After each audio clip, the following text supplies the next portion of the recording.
oitavo ano, mais uma aula de geografia. Bom, galera, espero que esteja tudo bem com vocês. A nossa aula a gente vai estudar aqui, com o seguinte conteúdo: regionalizações e espaço mundial, ou regionalização do espaço mundial. Também vocês vão ter lá no livro de vocês, as organizações, que vão aí coordenar os pactos de cooperação mundial, Por exemplo, vou entender esse organismo mundial que é a ONU, OMS, um órgão tão citado agora neste momento, e vários outros, após um período que nós vamos ver aqui na nossa aula, que é a Guerra Fria, Então a gente vai avançar aqui um pouquinho na nossa aula, tranquilo? Entender o conceito de regionalização.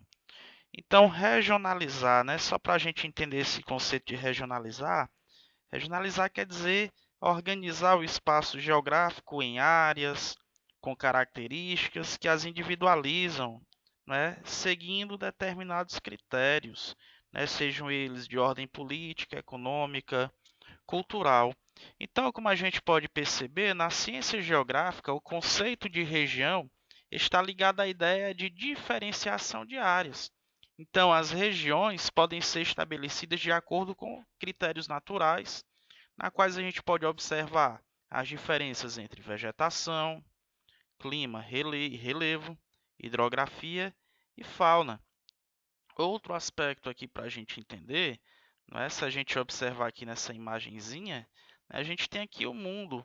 Então, aqui, a partir desse mundo, a gente pode observar que existem o que? Culturas, que existem características étnicas, culturais, e sociais. Então, outra forma da gente compreender a regionalização é a partir do elemento sociocultural, que vai o quê? Corresponder à avaliação das condições sociais e culturais que inserem no contexto de desenvolvimento humano, para explicar como vivem as pessoas em um determinado lugar.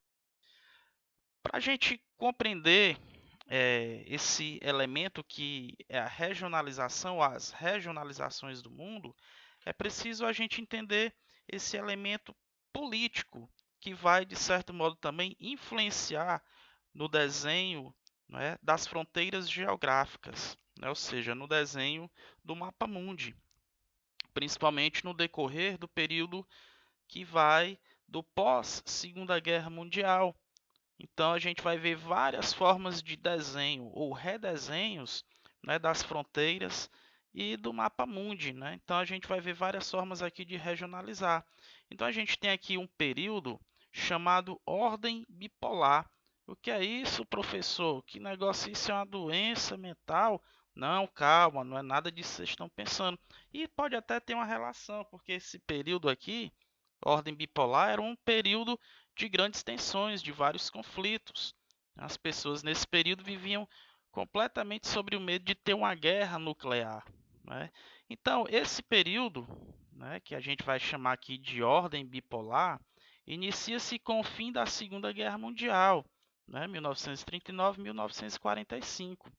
Então, a gente vai ter aqui dois estados, nações, duas nações que vão se destacar após o fim da Segunda Guerra Mundial. Bom a gente lembrar que todos os países da Europa basicamente estavam neste conflito aí contra o eixo, nazi-fascista. Então, e na Ásia a gente tinha aí o Japão como aliado, da Alemanha nazista e da Itália fascista. Então, apenas os Estados Unidos e a União Soviética, a União das Repúblicas Socialistas Soviéticas, famosa URSS, apesar dos prejuízos gerados pela participação na guerra, essas duas potências, elas conseguiram se manter com estabilidade financeira. Então, após o conflito, a União das Repúblicas Socialistas Soviéticas, eles anexaram vários territórios, fato que aperfeiçoou o desenvolvimento de quê? De armas nucleares, ou seja, a União Soviética desenvolveu um projeto de corrida armamentista, principalmente a partir do desenvolvimento técnico-científico, mais voltado para a questão bélica, ou seja, para a questão armada para a guerra, né? Então, a partir daí a gente vai ter o desenvolvimento de tecnologia, né, de guerra, armas nucleares. Isso ampliou as áreas de influência da União Soviética dentro do continente europeu. Sob qual região do continente europeu? A região leste, ou seja, o leste europeu. Já os Estados Unidos, né, destinou créditos financeiros para a reestruturação dos países envolvidos na Segunda Guerra Mundial. Isso ampliou as suas zonas de influência e, de certo modo, também esse plano econômico dos Estados Unidos, né, de socorro, de ajuda aos países, principalmente da Europa Central, né, os países centrais, como França, Inglaterra, né, por exemplo, a gente vai ter aqui isso organizado no Plano Marshall, né, esse plano aqui de socorro, de ajuda econômica dos Estados Unidos para com esses países centrais da Europa, né? Então, os Estados Unidos também, assim como a União Soviética, né, desenvolveu o seu parque armamentista, né, desenvolveu tecnologias também de produção de armas nucleares, né? Então, a gente vai ter aqui a possível conflito, né, chamado também de Guerra Fria, né? Ou seja, ambas essas duas potências, bipolar, por quê? Porque são duas potências, cada uma com a sua característica política, ideológica, cada uma com a sua forma de organização, né, e visão de mundo com objetivos estratégicos de gerar influência no globo terrestre, né, vão desenvolver aqui um material, não é, nuclear, mais voltado para a guerra, né? Ou seja, as chamadas bombas atômicas. Dentro dessa bipolaridade que vai influenciar, né, a gente vai influenciar o desenho geográfico e influenciar para além das fronteiras dos seus territórios aqui, ou seja, dos Estados Unidos, da União Soviética, a gente vai ter, por exemplo, aqui os Estados Unidos, não é, capitalista, e a União Soviética, que vai aqui ter como princípio de organização o socialismo ou o comunismo. Então aqui a gente tem aqui as características de cada uma das estruturas políticas, ideológicas, ou seja, organizacionais desses países. Então, com o capitalismo, a gente tem aqui representando os Estados Unidos, a gente tem a sociedade na qual a divisão ela é em classes sociais, burguesia e assalariados. No socialismo, a gente tem a teoria de uma sociedade igualitária, sem divisão de classe e dominada pelos altos funcionários do governo. Então, a gente tem aqui uma elite, né, também estatal, né, de certo modo, que são membros do Estado, seriam membros do partido, né, comunista, partido único, ok? Então, aqui na economia capitalista, a gente tem uma economia de mercado, né, lei da oferta e da procura, a ideia, né, da sociedade de consumo. Isso aqui vai ser comandado por empresas particulares. No caso aqui, a gente vai ter a privatização da economia. Já no socialismo, a gente vai ter a chamada economia planificada, ou seja, aquela economia que vai ser planejada, né, a partir de elementos técnicos por tecnocratas, né, do Estado. E essa economia ela centraliza, ela é centralizada, né? Ela é dominada por empresas públicas, né? Então a gente vai ter uma estatização da economia. Aqui no caso a gente não vai ter empresas privadas no socialismo. Aqui no caso todos seriam empregados públicos, né? Todos seriam membros, um corpo do Estado, né?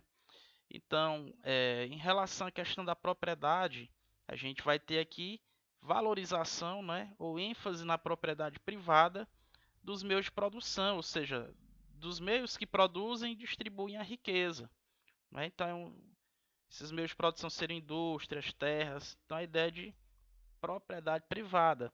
Já que no socialismo a gente vai ter a prioridade, né, a ênfase, ela vai ser na propriedade coletiva dos meios de produção, ou seja, a ausência de propriedade privada, né? Os meios eles são coletivos, os meios de produção são do Estado, né?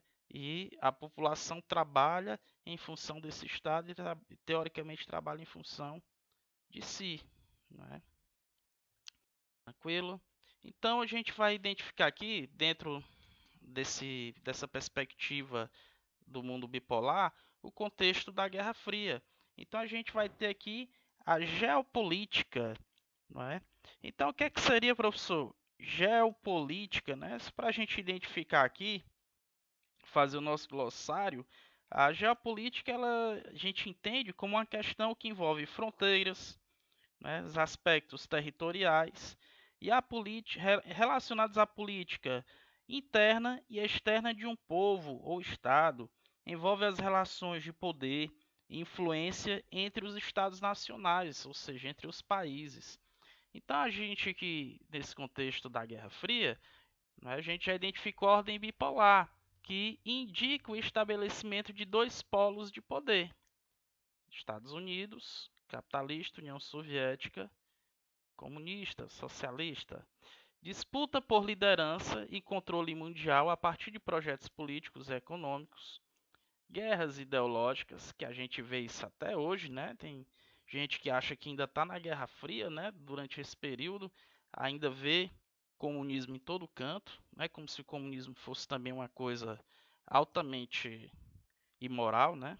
As pessoas criticam muitas vezes a forma de organização do comunismo sem entender a história realmente do que representa em aspectos teóricos, né, o comunismo, a importância dessa teoria, né, em relação ao mundo principalmente onde se tem concentração de riqueza, é, corrida armamentista e corrida espacial. Ou seja, ao mesmo tempo que essas duas potências, Estados Unidos e União Soviética, vão desenvolver tecnologias militares, esses dois países também vão querer demonstrar ao mundo que eles têm potencial tecnológico, educacional. Então aqui se tem uma busca de colonizar, né, de desbravar o espaço, né? Então, outro ponto que a gente pode identificar, após o fim da Segunda Guerra, a gente também vai ter um outro elemento que basicamente vai gerar o desenho do mundo, que é a construção do Muro de Berlim, onde a gente vai ter a divisão da Alemanha, né, entre a Alemanha Oriental, que vai ficar sob a tutela da União Soviética, e a Alemanha Ocidental, que vai ficar sob a tutela dos Estados Unidos. Né?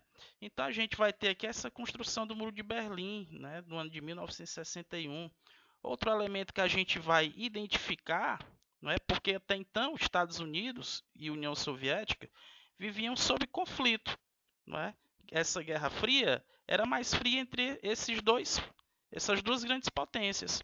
Mas, em relação ao mundo que vai seguir este modelo de ordem bipolar, a gente vai ver tensões, a gente vai ver conflitos. Né? Então, a gente, além de ter aqui a separação da Alemanha por meio do Muro de Berlim, a gente vai ter na Ásia, por exemplo, a Guerra da Coreia, que é a divisão entre Coreia do Sul e Coreia do Norte. A gente vai ter a Revolução Chinesa, de 1949. Na América Latina, a gente vai ter a Revolução Cubana, 1959. Então, dentre esses elementos, a gente vai ter a influência tanto dos Estados Unidos como da União Soviética. No caso aqui na Coreia, a gente vai ter uma Coreia que vai ser capitalista, alinhada aos Estados Unidos, e a Coreia do Norte, alinhada à União Soviética. A gente vai ter na China, na Ásia também, a Revolução Chinesa. Lá na frente, né, no final dos anos 50 para 60, a gente vai ter uma revolução cultural, né, na China também, que vai ampliar os elementos, né, que caracterizam o comunismo, sendo que com características, né, bem chinesas. Então, a gente vai ter isso aqui, influência também da União Soviética. Né? A China, que é a segunda maior economia do mundo hoje, está inserida no capitalismo. Né? A gente vai já entender um pouquinho sobre essa nova ordem, né, que vai inserir a China. Na América Latina, a gente vai ter a Revolução Cubana, na década de 1950, né, 1959. Então, a gente vai ter aqui primeiro país, primeiro povo na América Latina que vai adotar o socialismo, né, como forma de organização política. Isso vai possibilitar com que essas regionalizações ou essa forma de projeção, conforme as perspectivas da Guerra Fria, influenciem também muito aqui no continente sul-americano ou na América Latina. Então, as ditaduras que ocorreram na América Latina, a gente inclui aqui a ditadura militar do Brasil, né, a ditadura de 1964, não é? Foi a influência da Guerra Fria com o objetivo de fazer com que não se avançasse as ideias ou os propósitos da União Soviética ou do comunismo aqui no território brasileiro. Né? E a gente vê essa piração aí até hoje, né, galera? Né? Um certo governo aí que fica pirando como se a gente ainda estivesse dentro dessa ordem bipolar. O mundo hoje é outro, né?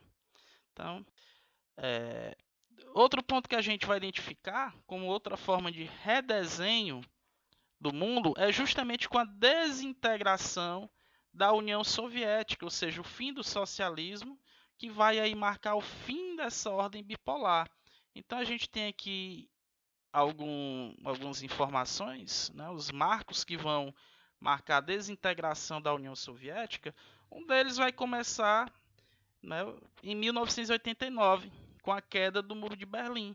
A gente pode ver aqui nessas fotos, né, a Alemanha que era separada, né, quem tentasse atravessar aqui esse muro, né, corria o risco mesmo de morrer. Era um muro muito sitiado, né, segurança máxima, né, em relação a esse muro.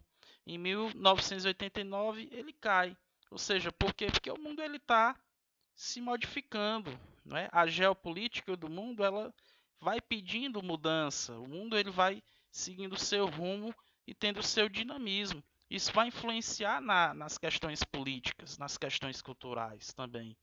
Então a União Soviética aqui, com o seu projeto político, já estava dando sinais, né, de decadência, já não estava atendendo mais às necessidades da população.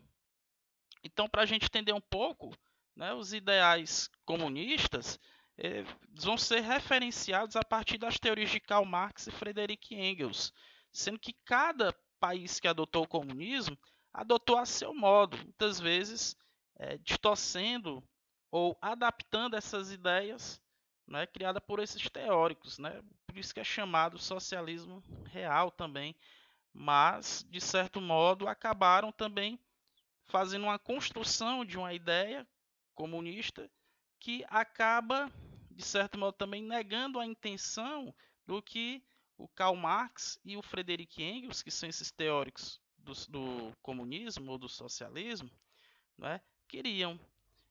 Beleza?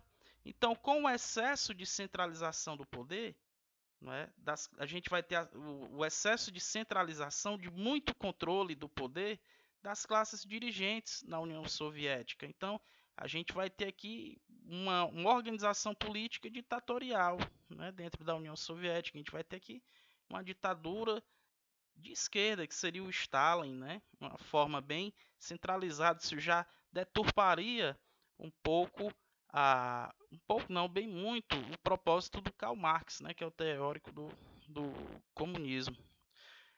Os funcionários do alto escalão do governo passaram a desfrutar de privilégios que não faziam parte do cotidiano da maioria da população, ou seja, isso aqui já distorce completamente os ideais comunistas, né? Que o propósito maior é a qualidade de vida da população, a justiça social, e não a classe de privilegiados e outra de não privilegiados. Né? Isso aqui já deturpou, né, essa organização dentro da União Soviética. Então, no decorrer da década de 80, a União Soviética enfrentou uma profunda crise, atingindo a política e a economia. A gente vai ter baixo nível tecnológico, né, vai ter um decréscimo desse baixo nível tecnológico da União Soviética em relação a outros países. Por quê? Porque a União Soviética ela investiu somente na indústria bélica, ou seja, na indústria de armas. Então, o que foi que ela deixou de lado? A produção de bens de consumo, além da diminuição drástica da produção agropecuária e de outros segmentos da indústria. Então vai haver que um desejo da população, né, de que haja uma mudança. E essa mudança teria que estar alinhada com o restante do mundo, que seria o objetivo de que as pessoas elas tivessem maior participação no processo político. Isso se vem a partir da ordem democrática. Né? Então se desejou isso para a União Soviética, né? No período que vai ser chamado de Perestroika. Isso vai ocorrer na década de 90 com o presidente Gorbachev. Né? Então isso vai consolidar a queda do socialismo, né, na União Soviética, que hoje é a atual Rússia. E ligeiramente esse fato vai influenciar o leste europeu, que vai buscar se integrar ao modelo capitalista. Então, durante o período da Guerra Fria, a gente vai observar, por exemplo, a concepção de organização do mundo ou regionalização a partir dos elementos econômicos. Então a gente tem aqui um fator que é a teoria dos três mundos. Isso é que vai se dar durante esse período, né, de 1945 até a década de 90, essa nomenclatura. Teve em 1955 uma conferência de Bandung, na Indonésia, onde a gente vai ter países da África e da Ásia que estavam debatendo os assuntos econômicos e políticos, né, referente à dependência desses países em relação às superpotências. E esses países eles optaram por ficar numa condição de neutralidade, certo? Então, a partir de ficar em cima desse muro, né, de ficar na neutralidade, de buscar sempre ali o meio termo na negociação, criou-se essa teoria dos três mundos, né, essa terminologia. Então, o que era essa teoria dos três mundos? Era uma perspectiva econômica que visava classificar com base, né, em três níveis de desenvolvimento as regiões, né, do globo terrestre. Então, essa teoria era mais adequada para explicar essa relação ou correlação internacional econômica entre os anos de 1945 e 1990.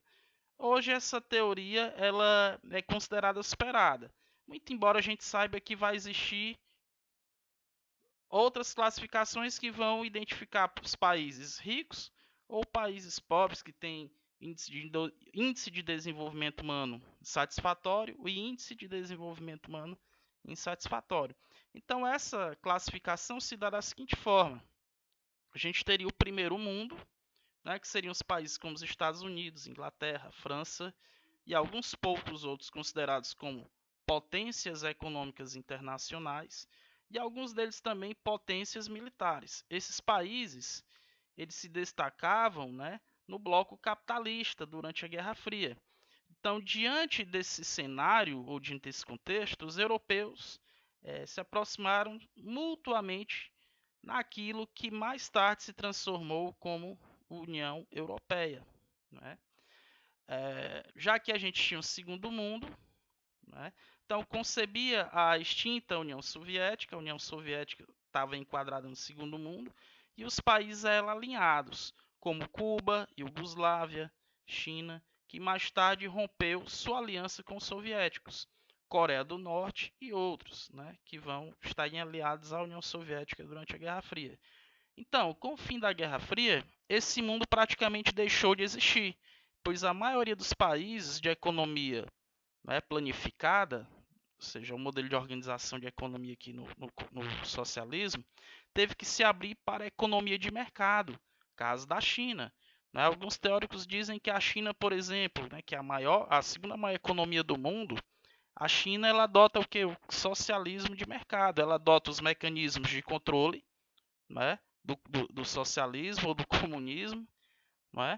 Mas economicamente ela está inserida dentro da sociedade de mercado, dentro do capitalismo. Então, com o fim da União Soviética, a gente ainda vai ter países que vão estar dentro de uma organização política, não é, comunista, como Cuba, não é, Coreia do Norte e aí a China, né, também. Então, o terceiro mundo, a gente vai ter o grupo de países. Boa parte desses países aqui também vão ser chamados de países emergentes. Né? A gente tem, no caso, a China, o Brasil, a Índia, a África do Sul, a Rússia, né? Que vão formar aí um famoso bloco econômico também chamado de BRICS, né? Então, o terceiro mundo, basicamente, junto com alguns países aqui de segundo mundo, vão se classificar não mais como segundo ou terceiro mundo, mas países emergentes, ok? Então, o terceiro mundo é o grupo de países que se autodeclararam como neutros. Então, o terceiro mundo era basicamente formado por economias periféricas, economias fracas, né? Ou em desenvolvimento, como é no caso aqui o Brasil, a Argentina e muitos países do continente africano, envolvendo também aqui no caso na Ásia, né? A Índia e entre outros países. Então, galerinha, com o fim, né, do modelo de organização do mundo da ordem bipolar, isto é, fim dessa organização que vai influenciar, né, a regionalização do mundo a partir dos propósitos, né, ou perspectivas da Guerra Fria, a gente vai ter com o fim da União Soviética, o fim, né, do socialismo, por exemplo, a gente vai ter a organização de uma outra forma, né, de desenho geopolítico. A gente vai ter uma outra forma que vai influenciar a regionalização do mundo.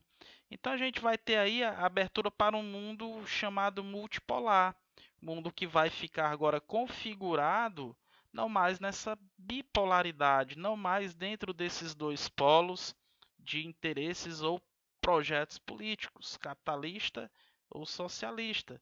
Muito embora isso possa vir ficar no plano das ideias, né? No plano das intenções ideológicas. Mas a partir da década de momento, a gente vai ter uma abertura para o mundo em relação à forma de organização capitalista e democrática, né? A gente vai ver que um dos elementos do socialismo que podem estar aí dentro do capitalismo, dentro para tentar resolver algumas contradições ou desigualdades que são geradas dentro do capitalismo, é um modelo, né, de bem-estar social que vai ser adotado nos países europeus, né, a chamada social-democracia, né, uma forma que vai conciliar as ideias do socialismo, né, dentro de uma sociedade capitalista. Então, o que é que seria esse mundo multipolar? Então, com o fim da União Soviética, a gente vai ter uma fragmentação. Só um minutinho. A gente vai ter uma fragmentação, uma separação do mundo socialista. Ele vai se desmembrar. Então, o mundo considerado bipolar ele deixou de existir, fazendo com que, por exemplo, os Estados Unidos passassem a exercer influência a partir do poder político e do modelo econômico, já que os Estados Unidos era referência, né, durante o período da Guerra Fria, era referência dentro do modelo de capitalismo. Isso quer dizer que, por exemplo, ao longo do tempo, outros países que vão se inserir dentro do capitalismo, principalmente na Europa, vão adotar também não um capitalismo semelhante ao dos Estados Unidos da América, mas vão adotar outras formas de desenvolvimento, outras formas de processo, né? A gente pode chamar assim de processo civilizatório do capital, de acordo com as suas necessidades, né? A gente tem, por exemplo, né, os países nórdicos da Europa, que vão ter um modelo de capitalismo voltado para a questão da sustentabilidade, né? Então, são formas de adoção do capitalismo, de acordo com as necessidades de cada potência, de acordo também com a visão de mundo educacional, né, também de cada Estado-nação, né, de cada povo. Então a gente vai ter, né, um modelo econômico com base na introdução do sistema capitalista no mundo, né? Isso vai ser a ordem multipolar. Então os elementos geopolíticos e econômicos da ordem multipolar, eles vão se dar da seguinte forma: se na Guerra Fria a gente vai ter uma influência do poder militar, do poder tecnológico, bélico, não é? Ou seja, o armamento nuclear, né, o armamento atômico, na ordem multipolar isso não vai ter tanta influência, muito embora tenha a sua relevância, a questão do poderio militar, mas a economia, né, ela vai ser o fator mais importante aqui dentro da ordem multipolar, certo?